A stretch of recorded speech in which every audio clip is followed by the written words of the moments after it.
بسم الله الرحمن الرحيم نحمده ونصلي على رسوله الكريم أما بعد عن ابن عمر رضي الله تعالى عنهما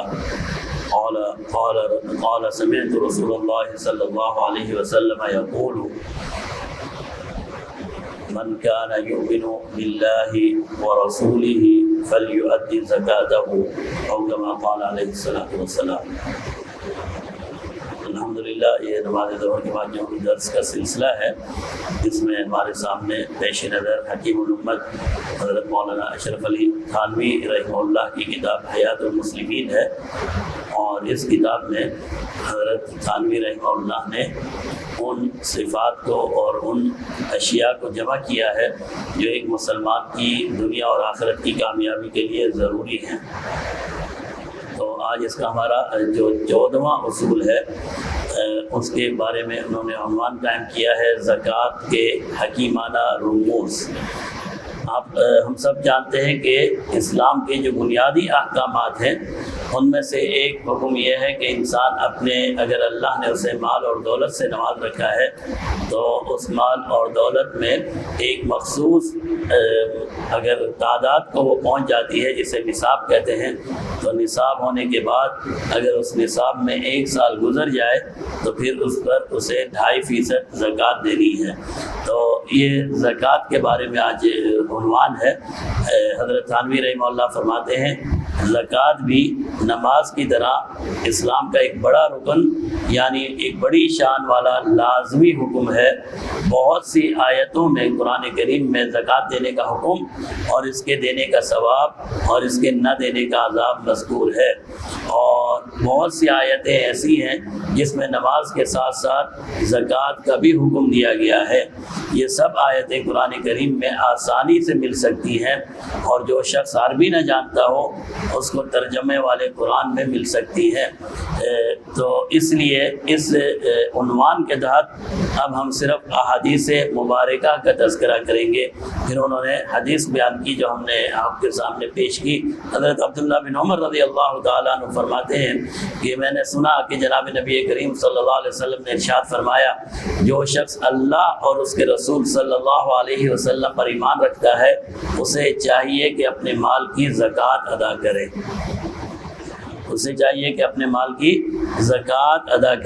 حضرت تھانوی فرماتے ہیں معلوم یہ ہوتا ہے زکوٰۃ نہ دینے سے ایمان میں کمی ہو جاتی ہے، ایمان کمزور پڑ جاتا ہے، کیونکہ اللہ کی نافرمانی ہے، اور جو کام بھی اللہ کی نافرمانی کا ہو اس کی وجہ سے انسان کے دل میں ظلمت پیدا ہوتی ہے، تاریکی پیدا ہوتی ہے، اور اگر وہ توبہ اور تائب نہ ہو تو یہ تاریکی بڑھتی چلی جاتی ہے۔ تو کیونکہ یہ اللہ کی نافرمانی ہے تو معلوم یہ ہوتا ہے کہ زکوٰۃ نہ دینے سے ایمان میں کمی آتی رہتی ہے۔ حضرت ابو الدرداء رضی اللہ تعالی عنہ سے روایت ہے کہ رسول اللہ صلی اللہ علیہ وسلم نے ارشاد فرمایا، زکوٰۃ اسلام کا پل ہے، یا زکوٰۃ اسلام کی بلند عمارت ہے،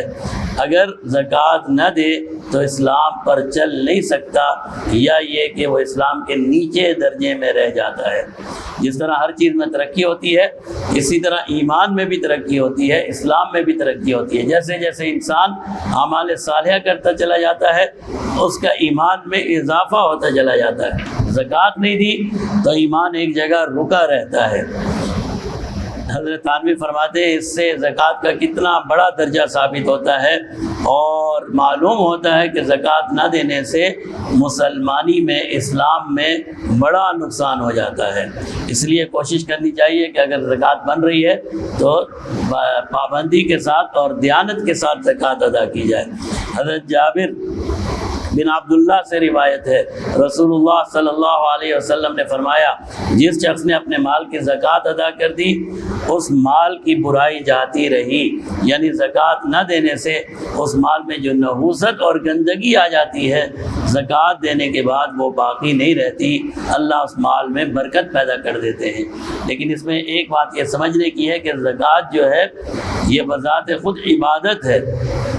بعض لوگوں نے اس حدیث کو سن کے یہ سمجھا کہ جو چیز ہم زکوٰۃ میں دے رہے ہیں نعوذ باللہ وہ گندی ہے، وہ گندی نہیں ہے۔ بعض لوگ کہتے ہیں زکوٰۃ کے بارے میں کیا کہتے ہیں، یہ گندا مال ہے۔ بھائی گندا مال کیسے ہو گیا؟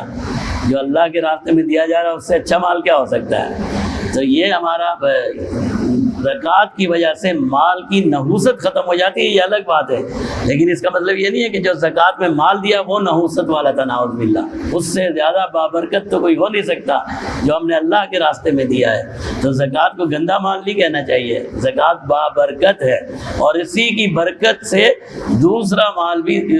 دوسرا ہمارا جتنا بھی مال ہمارے گھر میں موجود ہے وہ بھی بابرکت ہو جاتا ہے۔ ہاں اگر زکوٰۃ نہ دی جائے تو زکوٰۃ نہ دینے کی وجہ سے صرف نحوست اتنی نہیں ہوتی کہ جو زکوٰۃ میں نہیں دیا اس مال میں بے برکتی ہو گئی،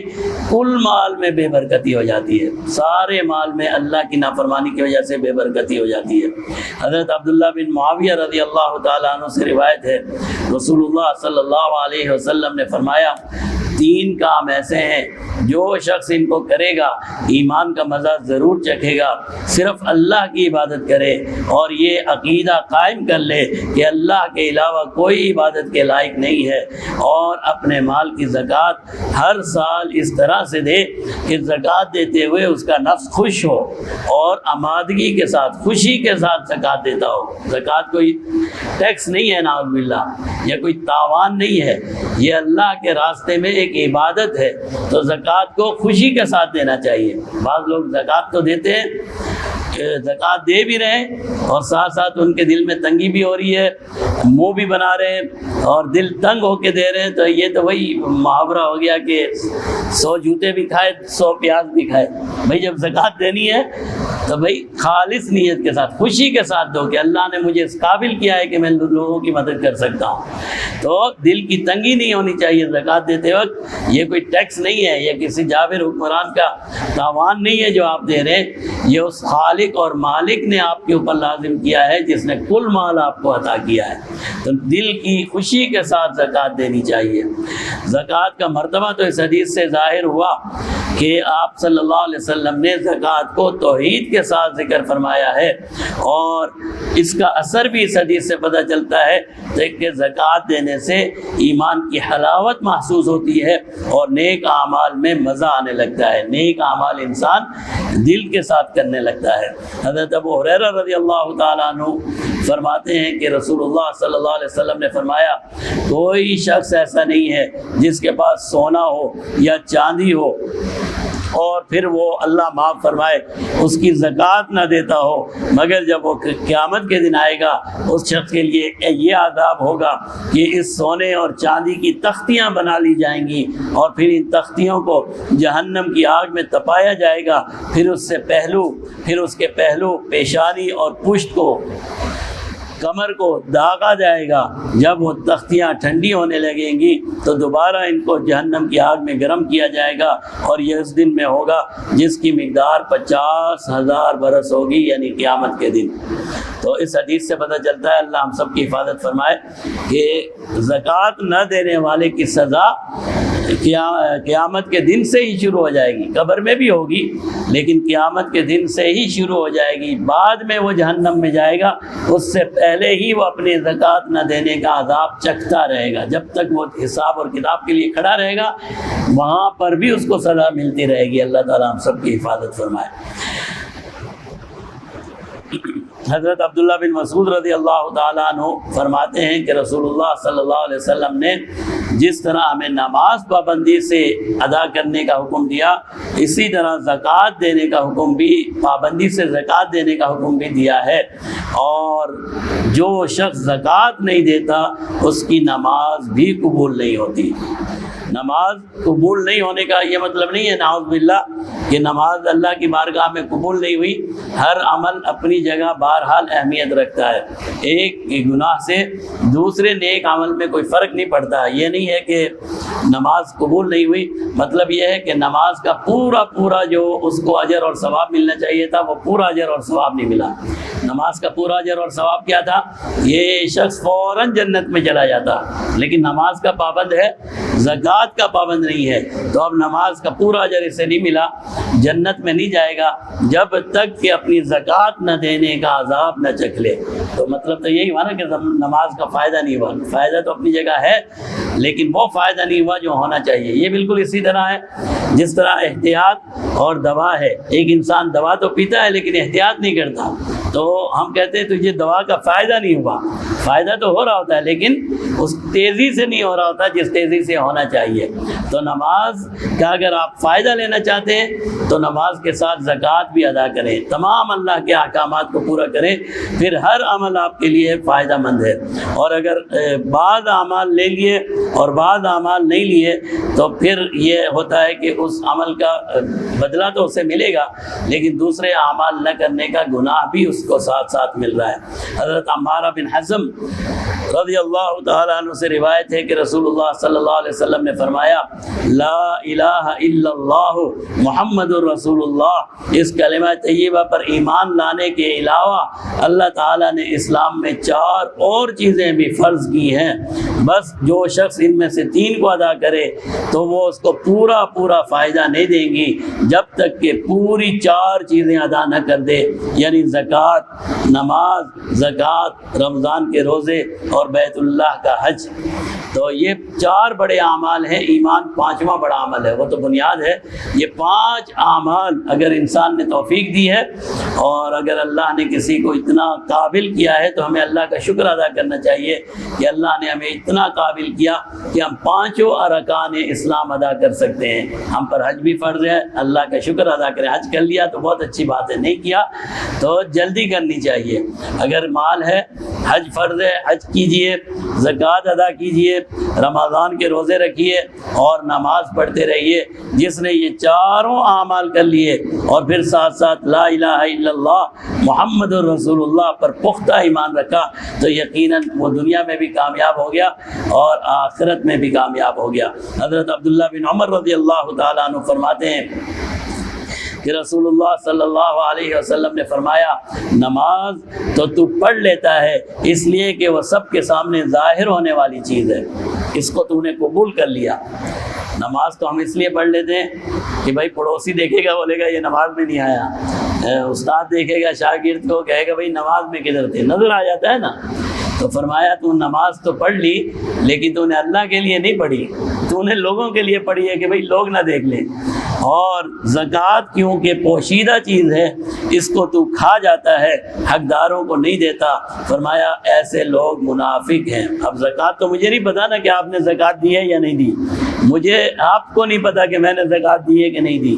تو زکوٰۃ تو ہر انسان کا ذاتی معاملہ ہے۔ تو فرمایا تو نماز تو پڑھنے آ گیا، زکوٰۃ تو نے نہیں دی تو معلوم یہ ہوتا ہے تو نے اللہ کی عبادت نہیں کی۔ اگر تو اللہ کی عبادت کر رہا ہوتا تو جس طرح تو نماز پڑھ رہا تھا تو زکوٰۃ بھی ادا کر رہا ہوتا۔ معلوم یہ ہوا کہ تو نے نماز تو اس لیے پڑھ لی کہ لوگ تیرے بارے میں برائی کی باتیں نہ کریں، لیکن کیونکہ لوگوں نے زکوٰۃ نہیں دیکھی اس لیے تو زکوٰۃ کا پابند نہیں ہوا۔ یعنی حضرت تھانوی فرماتے ہیں بعض لوگ اس لیے نماز پڑھ لیتے ہیں کہ نہ پڑھیں گے تو سب کو خبر ہو جائے گی، اور آج کل تو یہ بات بھی نہیں ہے، اللہ معاف فرمائے، اب تو لوگوں کو فرق ہی نہیں پڑتا کوئی نمازی ہے کہ نہیں ہے۔ اور زکوٰۃ اس لیے نہیں دیتے کہ اس کی کسی کو خبر نہیں ہوتی، اور آپ صلی اللہ علیہ وسلم کے زمانے کے منافق ایسا ہی کرتے تھے کہ جو عمل پوشیدہ ہوتا تھا اسے نہیں کرتے تھے، جو لوگوں کے سامنے ظاہر ہوتا تھا اسے کر لیتے تھے کہ لوگ انہیں مومن سمجھیں، ورنہ خدا کے حکم ہونے میں تو دونوں برابر ہیں۔ جس طرح نماز ضروری ہے اسی طرح زکوٰۃ بھی ضروری ہے۔ حضرت انس بن مالک رضی اللہ تعالیٰ عنہ فرماتے ہیں رسول اللہ صلی اللہ علیہ وسلم نے فرمایا زکوٰۃ نہ دینے والا قیامت کے دن جہنم میں ڈال دیا جائے گا، اللہ ہم سب کی حفاظت فرمائے۔ تو اگر وہ زکوٰۃ کو اللہ کا حکم ہی نہیں مانتا پھر تو وہ مسلمان ہی نہیں ہے نعوذ باللہ، اور اگر اللہ کا حکم تو مانتا ہے لیکن اس نے ادا نہیں کی تو پھر بطور گناہ کے اسے جہنم میں ڈال دیا جائے گا، اور اپنی سزا بھگتنے کے بعد ایک دن آئے گا کہ وہ جہنم سے نکل جائے گا۔ لیکن جہنم ایسی جگہ ہے اللہ معاف فرمائے، وہاں تو 1 منٹ رہنا بھی مشکل ہے، پتہ نہیں گناہ گار کتنے عرصے وہاں رہیں گے، اس لیے ہمیشہ اللہ سے معافی تلافی کرتے رہنا چاہیے۔ حضرت بریدہ رضی اللہ تعالیٰ عنہ سے روایت ہے جس قوم نے زکوٰۃ دینا بند کر دی اللہ تعالیٰ ان کو قحط میں مبتلا فرما دیتے ہیں، ان کی خوراک میں کمی ہونے لگتی ہے، بارشیں رک جاتی ہیں۔ ایک روایت میں یوں الفاظ بیان فرمائے جو زکوٰۃ نہیں دیتے اللہ تعالیٰ ان سے بارش کو روک دیتا ہے، ان پر بارش نہیں برستی۔ حضرت عائشہ رضی اللہ تعالیٰ عنہ سے روایت ہے، رسول اللہ صلی اللہ علیہ وسلم نے فرمایا جس مال میں زکوٰۃ کا مال مل گیا تو یہ مال کا مل جانا اسے برباد کر دیتا ہے۔ جس نے زکوٰۃ نہیں دی اور وہ زکوٰۃ اس کے مال میں پڑی رہی اور سال گزر گیا اور پھر اس کا ارادہ بھی نہیں ہے زکوٰۃ دینے کا، تو پورا مال گویا کہ برباد ہو گیا۔ تو علماء نے اس کی مثال دی ہے ایک چنگاری سے، جو زکوٰۃ نہیں دے رہا، گویا کہ اس نے ایک آگ کا چنگاری چھوٹا سا کوئلہ اپنے مال کے اندر، کون چاہتا ہے کہ میرے پاس روپیہ پیسہ ہو، آپ مجھے کہیں کہ بھئی یہ کوئلہ جلا کر آپ اپنی تجوری میں رکھ دیں، تو میں کیا کہوں گا آپ کو کہ دماغ تو نہیں خراب ہو گیا، آپ کیسی باتیں کر رہے ہیں؟ یہ تو سارا مال تباہ ہو جائے گا، سارے روپے ضائع ہو جائیں گے اگر میں نے ایک کوئلہ جلا کر رکھ دیا۔ تو زکوٰۃ نہ دینا اسی طرح ہے، آپ نے ایک کوئلہ جلا کر اپنے مال میں رکھ دیا ہے اور اس نے پھر پورے مال کو برباد کر دیا۔ ہمیں نظر نہیں آتا اس لیے کہ اللہ نے ہمیں ظاہر بین بنایا ہے اور یہی ہمارا امتحان ہے۔ اگر ہمیں نظر آنے لگ جائے یا اگر ایسا ہونے لگ جاتا کہ لوگ زکوٰۃ نہ دیتے تو ان کا مال صبح اٹھتے ختم ہو جاتا، پھر دیکھیں کیسے لوگ پابندی سے زکوٰۃ دیا کرتے۔ لیکن کیونکہ اللہ نے اسے دنیا کو دارالامتحان بنایا ہے تو ہمیں نظر نہیں آتا۔ ہم تو کہتے ہیں وہ پیسے رات کو ہم نے جتنے رکھے تھے صبح اتنے ہی ہے۔ مولوی صاحب تو ایسے ہی بول رہے تھے کہ زکوٰۃ نہ دینے سے تباہی آ جائے گی۔ تباہی کا مطلب یہ ہے کہ وہ مال پھر اللہ کے نافرمانی میں خرچ ہونے لگتا ہے، پھر وہ مال اللہ کی نافرمانی میں لگنے لگتا ہے، پھر وہ مال انسان کو اللہ کا نافرمان بنا دیتا ہے۔ یہ دیکھیں جتنے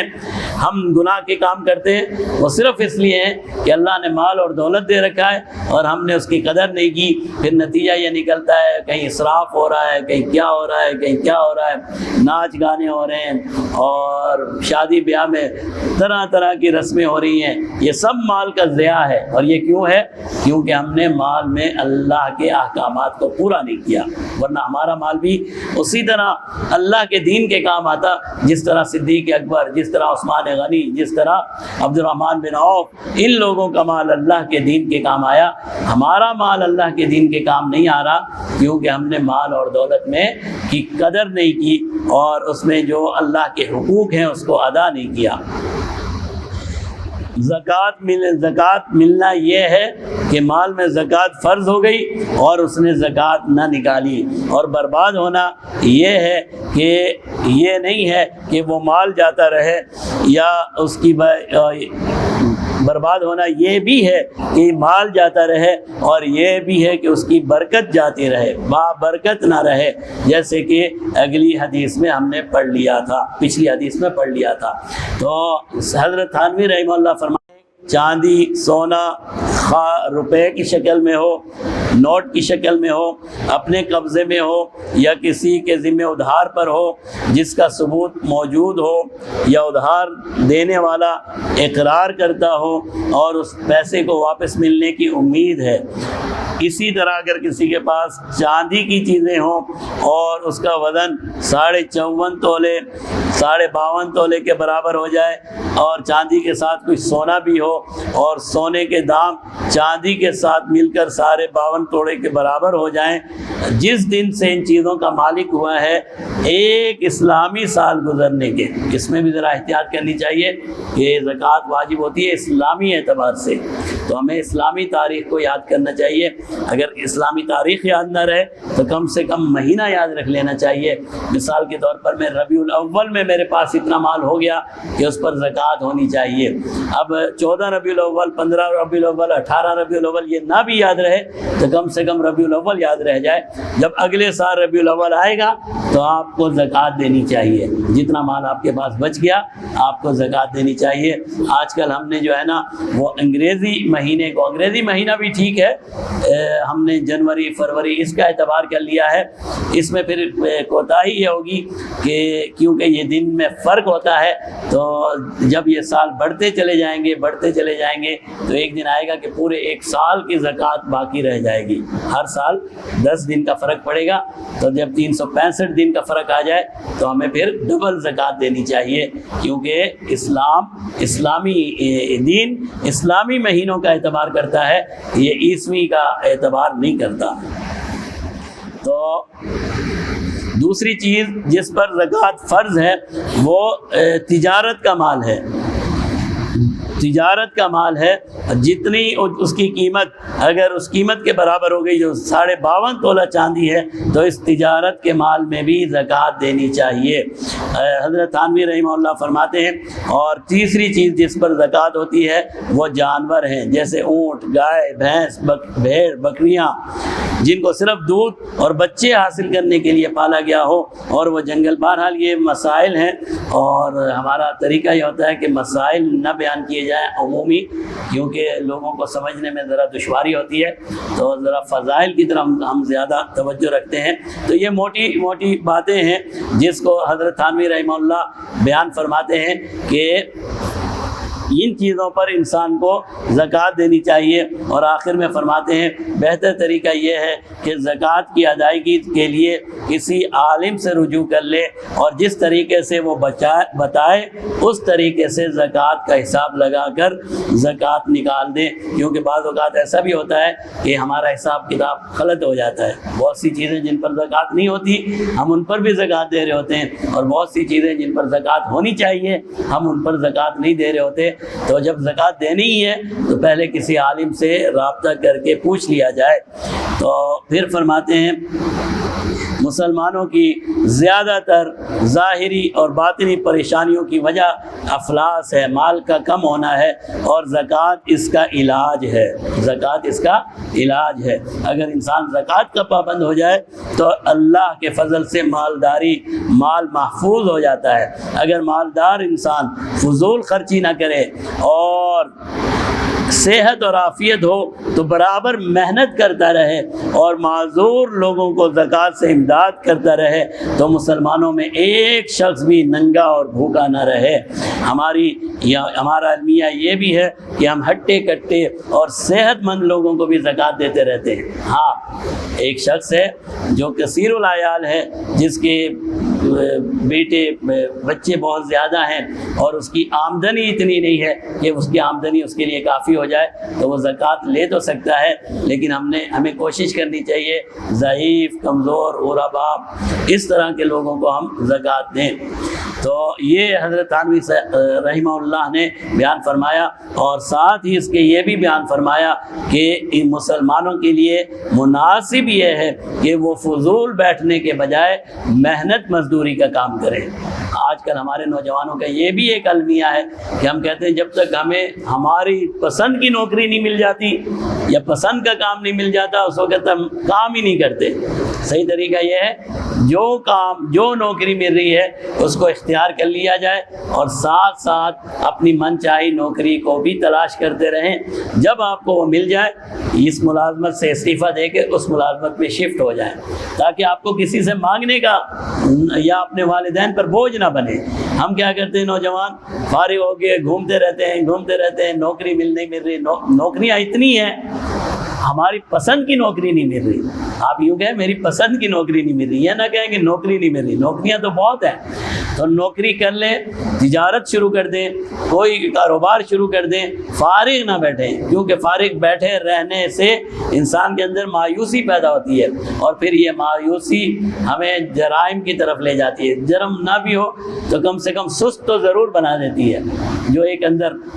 جب انسان یونیورسٹی سے فارغ ہوتا ہے، کالج سے فارغ ہوتا ہے، جوان ہوتا ہے، اس کے اندر ایک ولولہ، ایک جذبہ ہوتا ہے. 1 سال 2 سال 3 سال تک جب وہ کوئی کام نہ کرے تو یہ جذبہ ماند پڑتا چلا جاتا ہے. آخر میں پھر یہ ہو جاتا ہے وہ کسی کام کا نہیں رہتا. تو انسان کو کوشش کرنی چاہیے کہ کسی نہ کسی کام میں لگا رہے. کمانے والا ہاتھ لینے والے ہاتھ سے جناب نبی کریم صلی اللہ علیہ وسلم نے فرمایا بہتر ہے. جو چیز بھی جس قسم کی نوکری، مزدوری یا کوئی تجارت ہمیں کرنی پڑے، کوئی پیشہ عیب والا نہیں ہے. اللہ تعالی ہم سب کو توفیق عطا فرمائے.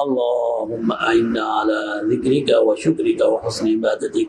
اللهم إنا نسألك توبة نصوحا وتوبة قبل الموت وراحة عند الموت ورحمة ومغفرة بعد الموت والعفو عند الحساب والفوز بالجنة والنجاة من النار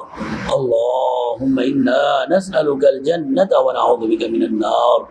اللهم تقبل صيامنا وقيامنا وجميع أعمالنا يا رب العالمين ربنا تقبل منا إنك أنت السميع العليم وتب علينا إنك أنت التواب الرحيم وصلى الله وسلم على سيدنا محمد وعلى آله وصحبه أجمعين آمين برحمتك يا أرحم الراحمين.